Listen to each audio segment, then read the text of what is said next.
Good morning, good afternoon, good evening, brothers, wherever you are. Now, this is a impromptu raw video on how to improve your vocabulary, how to speak in a way that is very unique, very personable, and ultimately more valuable. I do get I wouldn't say many questions.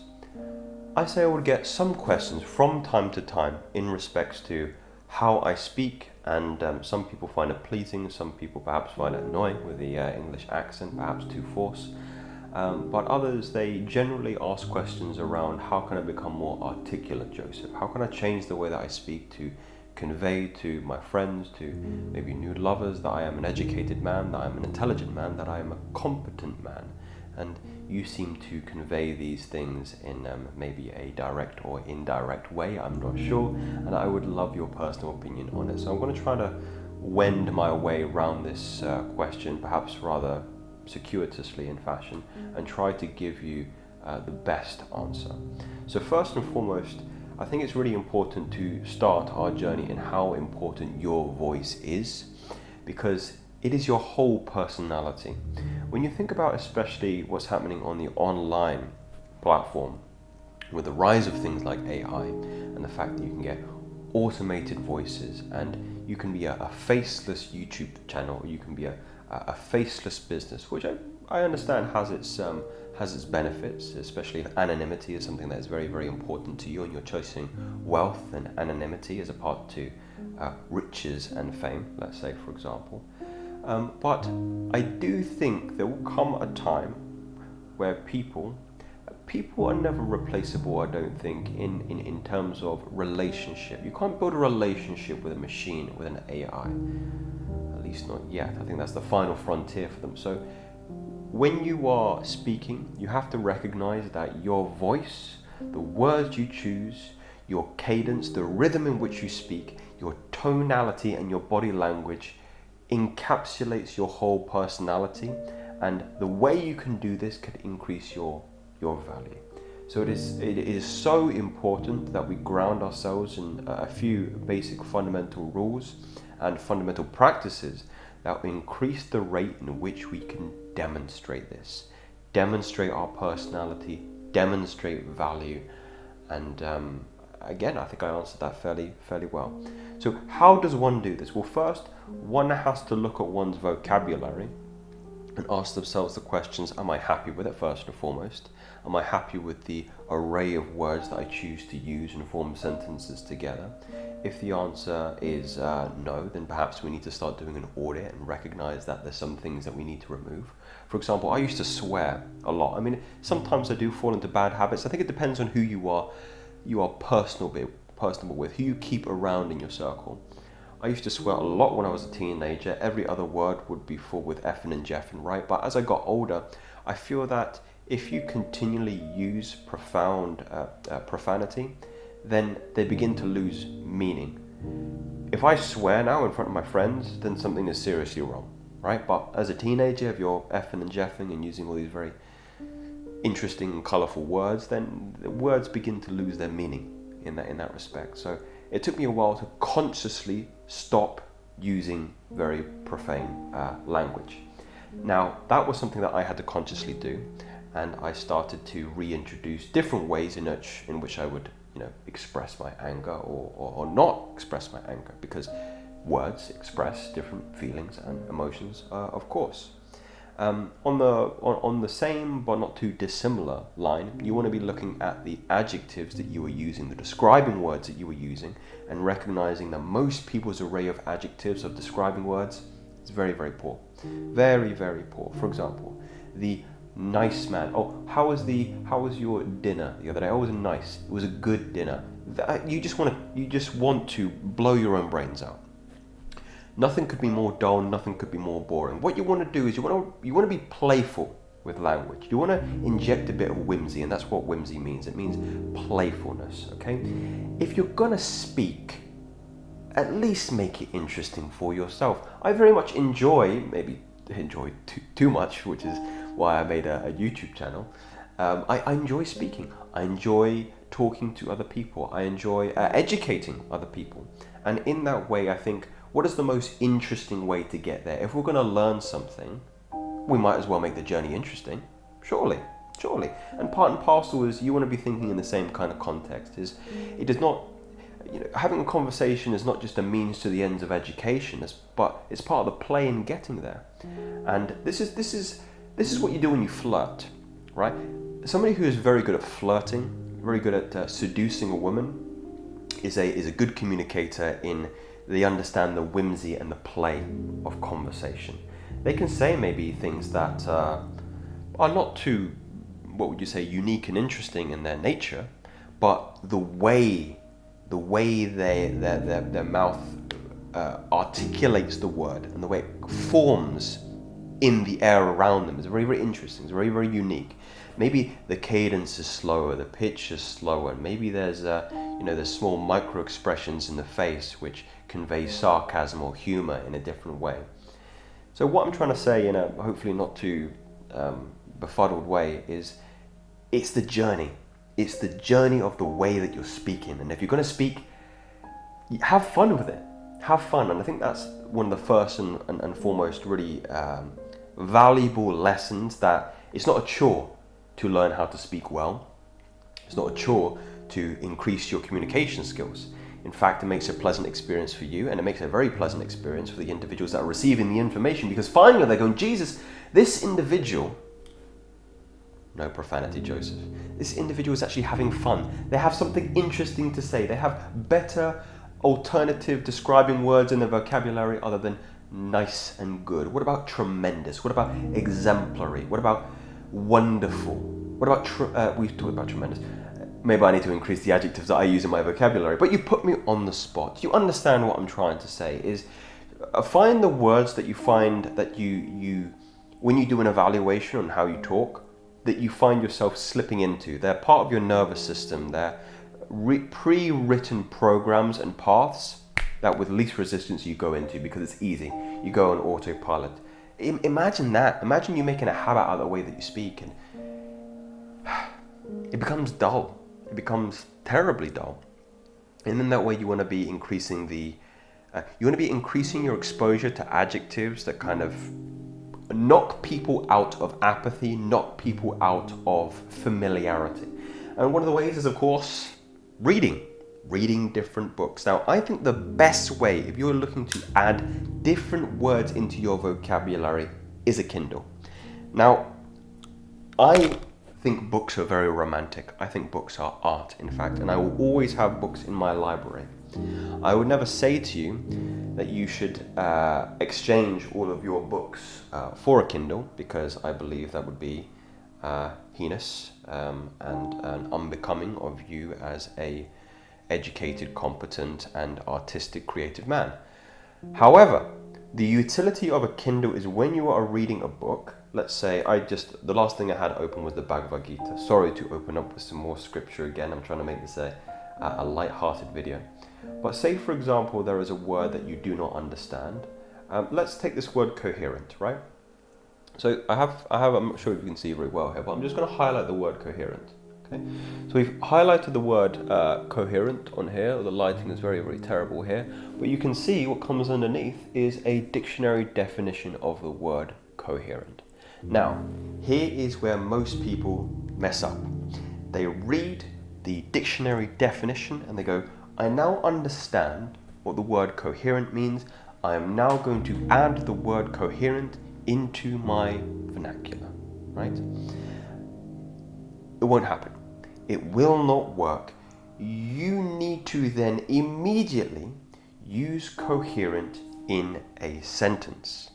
You need to have practical application of the word. So let's just go through the definition, okay? So coherent, logical and consistent. They fail to develop a coherent economic strategy.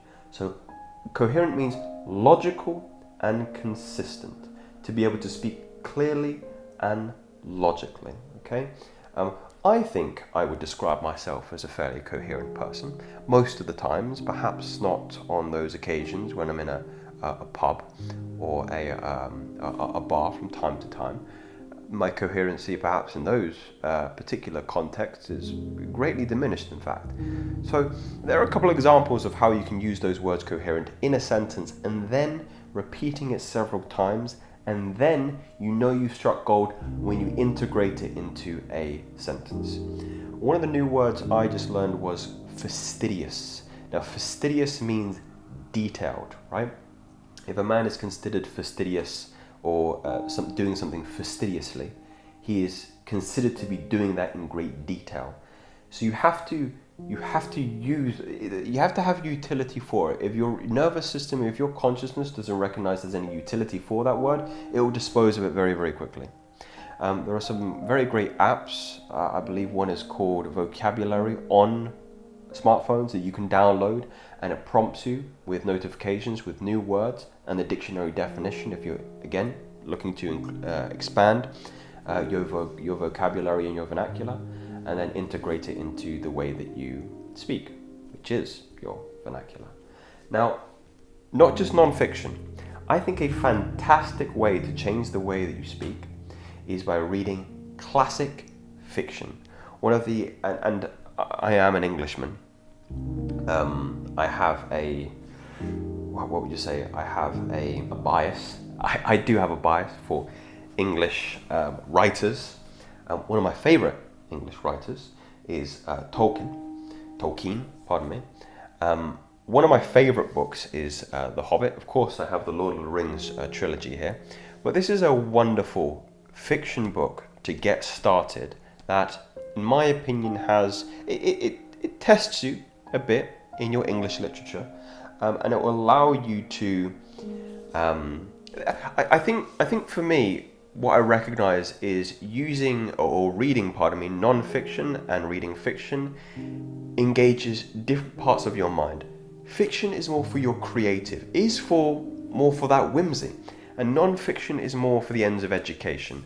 And if you're gonna start to evaluate how you speak, I really think fiction is something that is going to be more resourceful for you than maybe non-fiction. So I'm a big fan of J.R.R. Tolkien, big fan of Rowling, big fan of Stephen Fry. I know he doesn't do too much fictions, but any narrative. Stephen King. Stephen Fry does write, but Stephen King is the gentleman that I was referring to there. And simply put, when you happen across a word that you would like to introduce into your vocabulary, is taking the time and effort to find a use for the word and then practice uses for the word. Now, there's several other things I want to highlight in closing, and it doesn't even need to change the particular words that you're using in the sentence, but your tonality. Your tonality is actually even more important than the words that you're using in the sentence. Now, I mentioned some particular parameters in which you formulate sentence, one of which is cadence, so the flow of words, and also pitch, where the sound is coming from. I think, and I would pride myself in being, let's say, better than average as a speaker, is I have acute sensitivity, and I think this comes from years of meditation, of diaphragmatic control. Pitch comes from where the sound is resonating and oscillating in your body. When I'm trying to make a point and persuade somebody and be firm and assertive, I'm trying to end my words on a deeper tone. So it's called intonation, I believe is the term, or perhaps it's a different term, but I believe it's the intonation of your word. So I'm curling the word at the end of the word to create more depth and to create more assertiveness. If your voice goes high at the end of the word, then everything sounds like a question. You seem uncertain about what you are going to say. Perhaps there could be more playfulness in this kinds of things because it is a little bit more open to interpretation, pardon me. But you see how if you're hardening the word at the end of the sentence, it creates a different kind of effect in somebody else's mind. And in order to increase that pitch, The sound is resonating deeper in your body. You are pulling and you're trying to really use your diaphragm at that level. And you can, I'm over exaggerating and embellishing at this point, but you understand what I'm trying to say. So the sound is resonating deeper within my body by my diaphragm. If I want the pitch to go up, it's more coming from my chest, it's more coming from my neck, and it's almost sounding a little bit nasally as the airways are slightly constricted. But when my pitch is deeper, my windpipe is dilated. I'm trying to create more width in the passages of air in my body. So that's tone for you. Cadence, I believe if you want to convey power in how you're speaking, it's actually in slowing down. It's being comfortable in those awkward silences, not use filler words. This is very difficult, by the way. I still struggle with this sometimes. I often find myself saying right, not too many ums and ahs usually, but what tends to happen is then you find other words instead, of ums and ahs. And it could be anything. It could be anything. If you're stalling and you don't know what to say next, you will naturally slip into that unconscious habit of using those words. And those words usually for me are right. Am I making sense? Are you following me? Which could be good use of words for confirmations of comprehension, sure, but sometimes I do find myself using them as filler words. But don't be afraid to slow down. I actually find slowing down but increasing lowering pitch is a very unique and potent way to convey power in a conversation.